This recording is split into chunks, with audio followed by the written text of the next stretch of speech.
What's up guys, this is a quick one. So in this video I'm going to be showing you guys how to close multiple viewports you must have opened by mistake in Unreal Engine 5 or other versions of Unreal Engine. So one thing you guys should always know is that this are actually called layouts and not viewports in Unreal Engine. Other software might be calling it viewport, but this is actually viewport to every 3D artist. So but on Unreal Engine you call it layout. So you have to fix this. Come over to the side of the screen and then come down to layout. You can see it's actually called layout, and then you can see different grids here, different ways. You can see one plane. If I should click this now, you can see, wow, it's fixed now. It's all back to normal. So, and if you want to get this back, all you have to do is go to the same place again, come over to layout, and then click any of the modes which you want. You can choose any of the ways by which you want.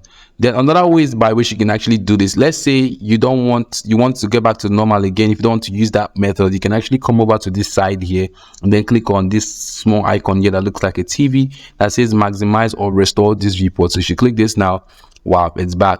So most times it might actually be on that phase whereby you might not see that what's it called, that maximize button there. Let's say it's covered. If it's actually covered like this one, let me get this to the side. Most times this view button might be covered, so all you guys have to do is adjust this.